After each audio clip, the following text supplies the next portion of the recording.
क्या आपने कभी भी ऐसा सुना है कि आपको बहुत अच्छे से इच्छा हो रही है, बहुत ज़्यादा मन हो रहा है, आपने कुछ भी देखा है, कोई भी स्टिमुलस आपके पास आया, आपका मन हुआ, ठीक है, आपकी डिज़ायर हुई और आप चाहते हैं रिलेशन बनाना। आपका जो पार्ट है उसमें उसके पास भी मैसेज गया है आपके ब्रेन की तरफ से कि अब आपको कुछ करना है, जिसकी रिस्पॉन्स में ब्लड जो है उस हिस्से में जाके भर जाता है और आपका जो पार्ट है वो बहुत अच्छे से हार्ड हो जाता है, बहुत अच्छे से। लेकिन कुछ समय बाद ये आप देखते हैं कि आपकी इच्छा तो है, लेकिन वहां का जो पार्ट है, वो जो हिस्सा है, वो बिल्कुल ही नॉर्मल हो चुका है, हार्डनेस बची ही नहीं है। तो ऐसा क्यों हो जाता है? क्योंकि उनको समझ में ही नहीं आता है कि मेरे को इच्छा भी है, ठीक है, लेकिन ये सस्टेन क्यों नहीं कर पाता है। ऐसा नहीं है कि उनका जो लिक्विड है वो रिलीज हो गया है, ऐसा भी नहीं है, वो जो पूरा का पूरा प्रोसेस है वो भी नहीं हुआ है, लेकिन फिर भी ऐसा क्यों हो रहा है। तो डिटेल में आज हम इसको समझेंगे कि क्यों होता है और आप क्या कर सकते हैं, क्या इसको बोलते हैं। तो चलिए शुरुआत करते हैं आज के इस वीडियो की। सो मेरा नाम है एकता, चलिए समझ लेते हैं। देखिए, इतना तो मैंने आपको बताया कि जो तनाव है वो आता कैसे है, तो थोड़ा सा मैं आपको बता देती हूँ कि जब भी आपके पास कोई भी स्टिमुलस आता है, आपने कुछ ऐसा सुना है, कुछ देखा है ना, किसी भी चीज को देख के जिससे कि आपकी बॉडी के अंदर एक उत्तेजना पैदा हुई है, ठीक है, तो वो मैसेज आपके ब्रेन के पास जाता है। आपका ब्रेन क्या करता है, उसको प्रोसेस करता है और मैसेज को भेज देता है ब्लड के थ्रू आपकी उस पार्ट की। और ठीक है, तो वहां का जो ब्लड का सर्कुलेशन है वो बहुत अच्छा हो जाता है, उस तरफ ही ब्लड का फ्लो होता है। ये भी मैं आपको समझाऊंगी कि कैसे क्या होता है। तो ये मान लीजिए आपके पार्ट का ही हिस्सा है, मतलब पार्ट के अंदर ही है ये। तो आर्टरीज के थ्रू क्या हो रहा है, ब्लड आपके उस पार्ट में जा रहा है ना। और यहाँ पे एक जाल के जैसा बन गया, जो रेड कलर की है वो आर्टरीज है, जो ब्लू कलर से दिखाई है वो है वेन। तो इतना समझिए कि आर्टरीज से ब्लड जा रहा है और जब आपका ये पूरा काम हो लेगा, जब आप चाहते हैं कि आपका ये जो लिक्विड है, जो सीमेन है वो रिलीज हो जाए, तो उसके बाद क्या होगा कि आपका ये जो ब्लड है इस जाल के थ्रू ब्लू वाली जो आपको दिखाई दे रही है वेसल्स, मतलब वेन्स, इनमें होता हुआ ये निकल जाएगा, ठीक है। फिर अगेन आपका जो पार्ट है वो नॉर्मल हो जाएगा, ऐसा होता है। ओके, तो अब हम इसको एक डायग्राम के थ्रू समझते हैं कि ऐसा होता क्यों है, ठीक है। मतलब क्या है कि ये जो ब्लड है ये आया आपके पार्ट में क्योंकि हार्ड हुआ है, आपको पता है, अच्छे से हार्डनेस आई है, लेकिन ये थोड़ी ही देर में क्या हो जाता है, नॉर्मल हो जाता है। तो इसका कारण क्या है उसको समझते हैं। तो ये एक आपका जो हिस्सा है वो मैंने बनाया है, इंटरनली आप देख पा रहे हैं। तो यहाँ से ऑक्सीजनेटेड ब्लड जा रहा है, ठीक है।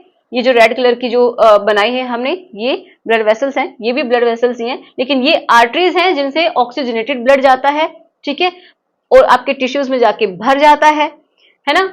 और वो जो आपका पार्ट है वो हार्ड हो जाता है, मतलब उसकी लेंथ भी बढ़ जाती है और उसकी जो गर्थ है वो भी इंक्रीज हो जाती है। ओके, अब बाद में जब ये सारा काम हो जाता है तो उसके बाद क्या होता है, मतलब जब आपकी ये समझिए डिजायर खत्म हो जाती है, या फिर आपका जो प्रोसेस है जिससे हार्डनेस आई थी, तो जब वो पूरा हो जाता है, आपका जो लिक्विड है वो बॉडी से बाहर निकल जाता है, तो उसके बाद क्या होता है कि ये जो ब्लड है ये जो वेन्स हैं उनके थ्रू ये बाहर निकल जाता है। आप देख पा रहे हैं कुछ इस तरीके का एक जाल बना हुआ है।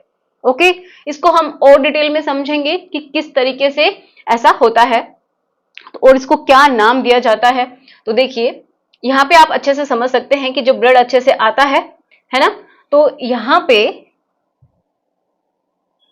इस तरीके से आप ये समझिए, पार्ट जो आपका पार्ट है उसके अंदर ब्लड आ रहा है, जो रेड कलर की में हमने बनाई है वेसल्स, और जो ब्लू कलर की हैं उनसे वापस ये जा रहा है, ठीक है। तो जब आता है तो हार्डनेस आ गई, लेकिन उसके बाद चली गई, क्यों? क्योंकि यहाँ पे ये रुक नहीं रहा है, ये यहाँ पे सस्टेन नहीं कर पा रहा है, ब्लड कुछ समय के लिए ठहर नहीं पा रहा है। क्यों? क्योंकि ये जो आपकी वेन्स है ना, इनके अंदर क्या हो जाता है, इनके जो ये समझिए इसको रोकने के लिए कुछ वॉल्व के जैसे हैं जो कि इसको बंद रखते हैं, वो खराब हो गए हैं, इस तरीके से कनेक्टेड हैं, इसमें से आया और इसमें से जाना है। ओके, तो इनके जो वॉल हैं वो ठीक से काम नहीं कर रहे हैं। हो सकता है कि वहां पे बहुत ज्यादा जो लचीलापन है वो चला गया है, ठीक है, हार्डनेस आ गई है, वहां की जो वेसल्स है उनके अंदर वो हार्ड हो गई हैं, लचीली नहीं है, मतलब कॉन्ट्रैक्ट और रिलैक्स वो प्रॉपर तरीके से नहीं हो पा रही हैं। इसकी वजह से ऐसा बहुत बार हो जाता है, इसको बोलते हैं वेनस लीकेज। तो क्या होगा, हार्ड तो हुआ लेकिन धीरे धीरे सारा ब्लड वो निकल जाएगा, मतलब आपके जो डीऑक्सीजनेटेड ब्लड है उसकी तरह वो बॉडी से बाहर निकल जाएगा। कुछ इस तरीके से ये होता है, ठीक है। ये एक जाल की जैसे संरचना बना के मैंने आपको बताई है। अब देखो, इतना आपको समझ में आया, अब करना क्या है, इसको ठीक कैसे कर सकते हैं आप। तो उसके लिए देखो, बहुत सारे लोग ऐसे बोलते हैं कि ये ठीक नहीं होता है, और जनरली ये होता भी नहीं है, क्योंकि बहुत सारे लोग ट्राई ही नहीं करते हैं। अगर इनको ये पता चलता है कि उनको वेनस लीकेज की प्रॉब्लम है तो ट्राई ही नहीं करते हैं, ये सोच लेते हैं कि अब ठीक होगा भी नहीं। लेकिन ये ठीक किया जा सकता है बहुत हद तक। ओके, कैसे? अपनी लाइफस्टाइल में चेंज कर सकते हैं, उसके थ्रू आप इसको चेंज भी कर, मतलब ठीक भी कर पाएंगे। तो क्या करेंगे? आपको मेन चीज है कि आपको वॉकिंग करनी है जल्दी जल्दी, या फिर आप दौड़ भी सकते हैं, ठीक है। अगर आप कंफर्टेबल हैं तो दौड़िए, ताकि क्या हो कि आपका जो ब्लड का सर्कुलेशन है वो बहुत अच्छे से हो। जब ब्लड अच्छे से आपकी पूरी बॉडी में जाता है ना, तो जो वेसल्स होती हैं वो भी फैलती हैं।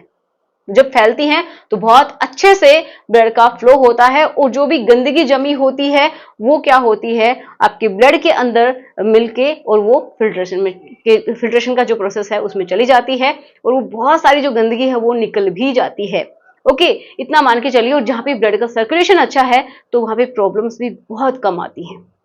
मेन प्रॉब्लम यही होती है कि या तो वहां पे कोई थक्का बनने लग गए हैं, ठीक है, या फिर वो जो वेसल्स हैं वो बहुत हार्ड होने लग गई हैं, जबकि उनको बहुत ही लचीला होना चाहिए ताकि वो इजीली कॉन्ट्रैक्ट हो सके और रिलैक्स हो सके। लेकिन ऐसा वो जो कैपेसिटी है वो धीरे धीरे खो देती है।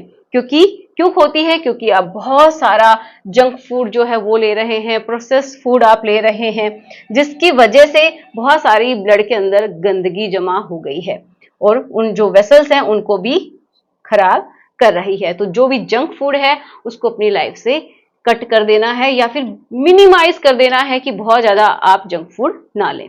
ओके, क्या खाना है उसके ऊपर भी ध्यान दे दीजिए।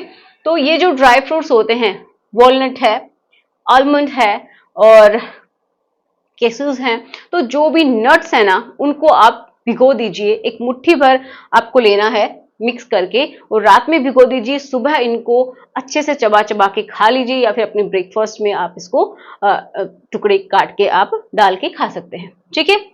बहुत अच्छा है। जितने हो सके वेजिटेबल्स लीजिए, ग्रीन लीफी वेजिटेबल्स लीजिए, और फ्रूट्स जितना हो सके आप उनका इंटेक कीजिए। और जिसको आप बिल्कुल नेग्लेक्ट कर देते हैं वो है हाइड्रेशन, वाटर। जितनी अच्छे से आपकी बॉडी हाइड्रेटेड रहेगी उतना ही आपके लिए बेहतर है, और बेहतर तनाव के लिए भी चाहिए। बॉडी को हाइड्रेशन की रिक्वायरमेंट होती है। आजकल गर्मियों में आपको भी पता है कि ये तरबूज, आप इसको खा सकते हैं, बहुत अच्छा है।